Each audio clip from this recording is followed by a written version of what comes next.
Assalamualaikum warahmatullahi wabarakatuh. Apa kabar sahabat? Jumpa lagi di channel Runi Education, channel pendidikan dan kegiatan pembelajaran. Sahabat, pembelajaran kita kali ini yaitu masuk ke tema 3, subtema 1, masih di pembelajaran kelima. Namun sebelumnya, marilah kita awali dengan berdoa terlebih dahulu. Oh iya, jangan lupa ya sahabat, selalu biasakan cuci tangan dengan sabun dan air mengalir, baik sebelum maupun sesudah melakukan kegiatan. Oh iya, tetap selalu jaga kesehatan dan kebersihan diri ya, agar kita terhindar dari segala macam penyakit. Baiklah sahabat, untuk lebih jelasnya lagi, ayo kita simak tayangan pembelajaran berikut ini. Tujuan pembelajaran kita kali ini, yang pertama, setelah kalian mencari informasi, kalian mampu mengidentifikasi dan melaporkan perubahan sosial budaya dalam kehidupan masyarakat setelah ditemukan bola lampu dengan benar dan sistematis. Kedua, setelah kalian mengamati teks lagu dan berlatih lagu Maryam Tomong, kalian mampu mengidentifikasi interval nada dengan benar dan mampu menyanyikan solmisasi lagu Maryam Tomong sesuai dengan interval nada dengan tepat. Masih ingatkah kamu tentang Thomas Alva Edison? Ia menemukan bola lampu pijar. Apa dampak penemuannya bagi kehidupan kita sehari-hari? Ayo berdiskusi.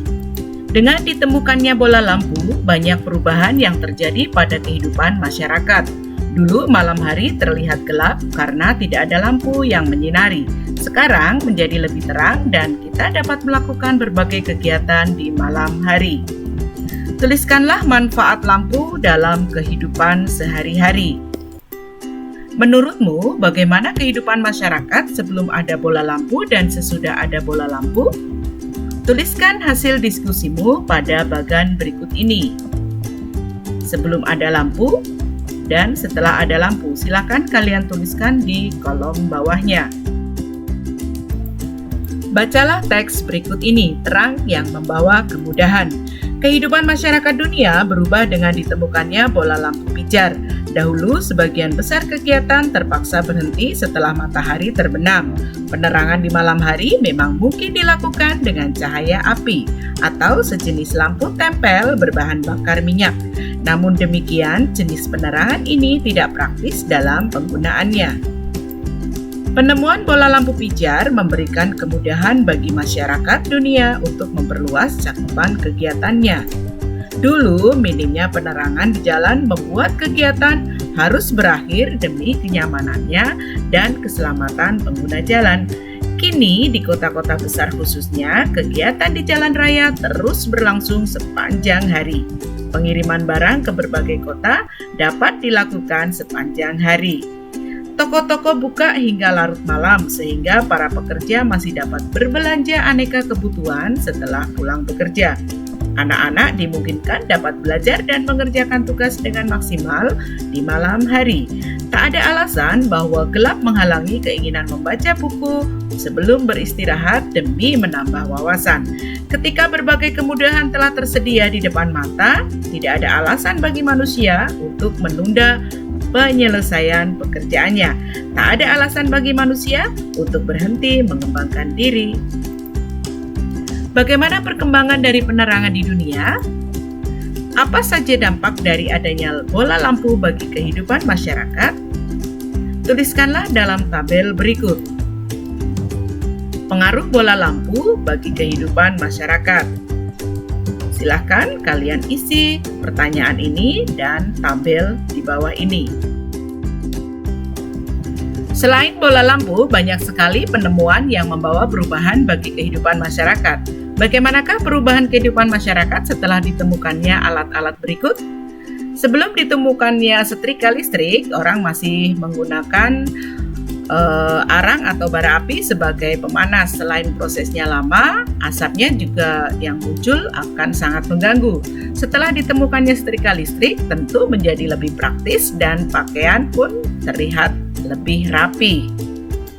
Berikutnya adalah sebelum adanya kompor gas, orang menggunakan kompor minyak dengan bahan bakar minyak tanah. Selain kurang praktis, penggunaan minyak tanah juga lebih mahal. Kemudian diciptakanlah kompor gas.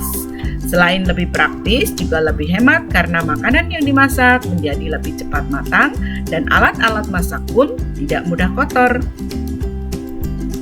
Dengan ditemukannya komputer, pekerjaan menjadi lebih cepat selesai dan lebih mudah. Ditambah lagi akses internet, tentu akan menambah wawasan dan pengetahuan kita karena kita bisa mendapatkan informasi dari seluruh penjuru dunia.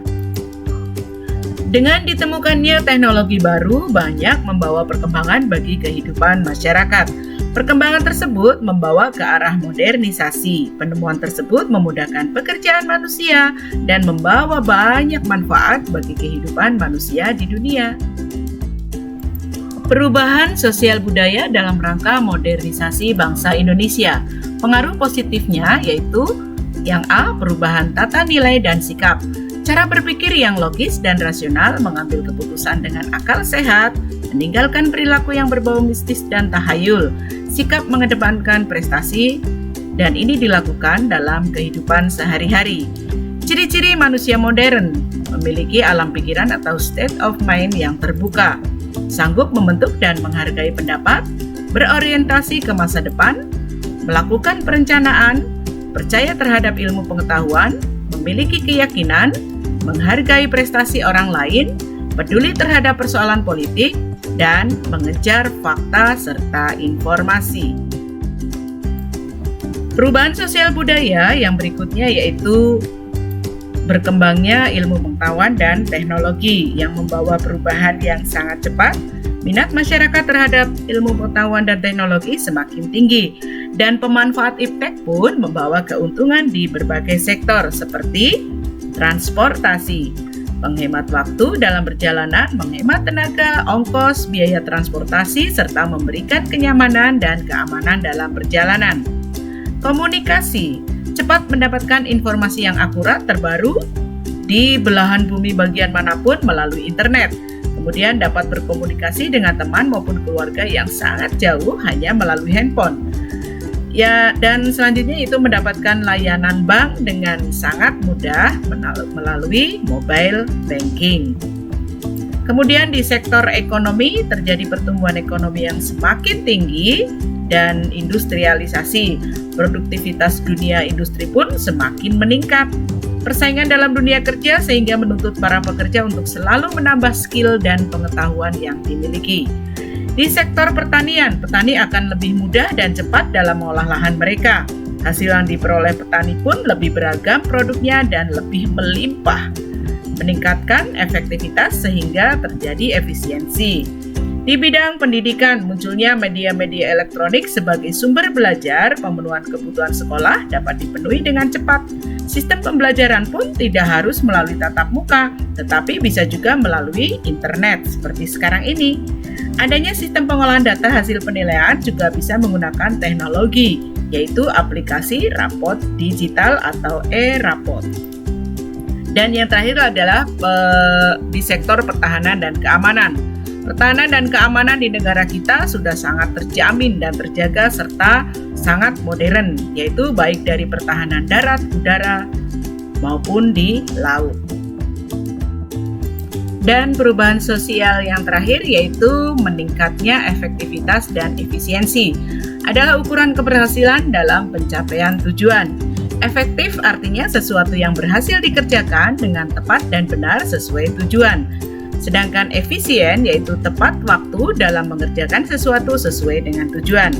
Perubahan sosial budaya, efektivitas dan efisiensi meliputi pikiran, tenaga, dan waktu. Apa saja sih manfaat komputer itu? Pertama, mempermudah pekerjaan. Yang dulunya menggunakan mesin tik, setelah adanya komputer, kita dapat mengetik, mengedit, dan menyimpan dokumen, sehingga membuat pekerjaan lebih cepat dan lebih mudah. Kedua, sarana komunikasi. Dulu, kita hanya dapat mendengar suara teman atau saudara kita, tapi sekarang kita dapat chatting dan email dengan menggunakan komputer. Ketiga, sarana hiburan. Dahulu alat hiburan kita sebatas radio, tape, dan televisi. Kini dengan komputer, kita dapat menghibur diri kita dengan mendengarkan lagu, menonton video, dan juga bermain game. Keempat, sarana pendidikan. Dunia pendidikan dapat semakin maju dengan proses pembelajaran menggunakan teknologi komputer. Interaksi antara para pengguna akan lebih nyata, seperti ketika melakukan presentasi menggunakan Infocus. Kelima, bidang kesehatan akan sangat terbantu dengan adanya komputer yang sudah didesain dengan sedemikian rupa. Contohnya, dapat mendiagnosis penyakit pasien. Keenam, di zaman sekarang ini, mendapatkan informasi akan sangat mudah ketimbang dulu, apalagi melalui komputer via internet. Dan yang ketujuh, komputer akan sangat membantu di bidang usaha, seperti membuka rental komputer, tempat percetakan, dan juga online shop. Baiklah, berikut ini adalah simbol pada lagu Mariam Tomong. Ayo kita amati. Di sini terdapat banyak sekali partitur, ya. Partitur itu adalah tulisan yang digunakan oleh musisi untuk menyampaikan atau menyimpan nada-nada. Partitur digunakan pada semua alat musik. Di dalam partitur lagu nanti terdapat banyak sekali simbol-simbol yang standar yang tujuannya adalah supaya cara membaca teks lagu nanti bisa sama bagi semua orang. Nah, dalam sebuah partitur ini ya terdapat garis para nada dan not-not balok serta not angka dan liriknya.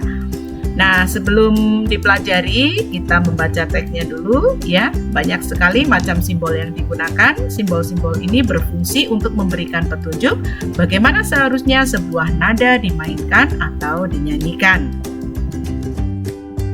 Setelah mengamati partitur lagu tersebut, berikut ini beberapa simbol yang akan kita pelajari dengan penjelasannya. Simbolnya Cambrio seperti ini dengan tempo 150. Penjelasannya yaitu lagu tersebut dinyanyikan dengan semangat yang berapi-api. Di samping tulisan Cambrio terdapat 1/4 sama dengan 150, artinya kecepatan lagu tersebut di dalam metronom atau yang disebut dengan tempo musik adalah 150 ketukan dalam tiap menitnya. Kemudian lambang B dan A ini adalah simbol latihan. Biasanya diletakkan pada bagian tertentu dalam lagu yang berfungsi untuk mempermudah saat berlatih. Kemudian tanda ulang. Fungsinya adalah mengulang bagian tertentu dalam sebuah karya musik sebanyak 2 kali. Dan ini adalah tanda kunci, artinya tanda yang ditulis pada awal sangkar nada. Tanda kunci berfungsi untuk menunjukkan letak nada. Ya. Ini adalah kunci G atau kunci birama, digunakan sebagai penanda untuk nada tengah dan nada tinggi. Selanjutnya tanda birama menunjukkan bahwa dalam satu kelompok birama atau bar terdapat 4 hitungan atau ketuk yang nilai tiap satuannya adalah not 1/4. Tanda birama ditempatkan pada awal musik berisi 2 angka di mana angka yang satu diletakkan sebelum angka yang lain. Dan ini adalah tanda istirahat atau tanda diam, digunakan untuk menunjukkan waktu jeda atau diam dalam sebuah karya musik. Sama seperti not, tanda istirahat juga menunjukkan jumlah ketukan tanda istirahat, terdiri dari 1 istirahat, 4 ketukan, 2 istirahat, 3 ketuk, kemudian 3 ini istirahat 1 ketuk, dan gambar yang keempat ini adalah istirahat 1/8 atau setengah ketuk. Ini adalah simbol ritmik atau irama ya. Gambar yang satu ini adalah ketukannya 1/4, gambar 2 ketukan dengan not 1/8 atau setengah ketukan, gambar 3 ini 1/6 ketukan, dan gambar 4 ini adalah 2 ketukan. Dipahami ya lambang-lambangnya. Kemudian tangga nada C sama dengan Do, artinya tangga nada dasar dengan nada dasar Do itu dibaca 1 itu dibaca Do atau sama dengan C. Kenapa tangga nada ini disebut dasar? Karena pada tangga nada ini tidak ada kres atau mol.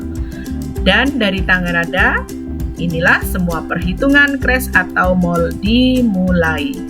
Do ini ada di baris di bawah baris ke-1, ini baris 1, 2, 3, 4, dan 5.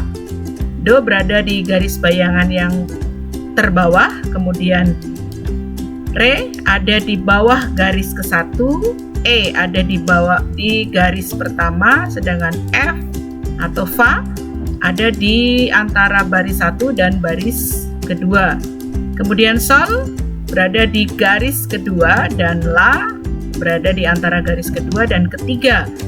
Si berada di garis 1, 2, 3, ya di garis ketiga, dan sedangkan Do ada di antara garis ketiga dan keempat. Sudah paham ya sahabat? Oke. Baiklah sahabat, setelah kita mengenal dan mempelajari perubahan sosial budaya dalam rangka modernisasi bangsa Indonesia dan juga mengenal banyak sekali simbol-simbol dalam partitur lagu di Mariam Tomong, saatnya sekarang kita renungkan sejenak. Apa yang telah kamu pelajari hari ini? Apakah kamu sudah mengaplikasikan sikap pantang menyerah pada setiap materi yang kamu pelajari? Kerjasama dengan orang tua. Sampaikanlah kepada orang tuamu dampak dari ditemukannya bola lampu bagi kehidupan masyarakat. Mintalah cerita darinya mengenai dampak yang orang tuamu rasakan dari perkembangan teknologi tersebut.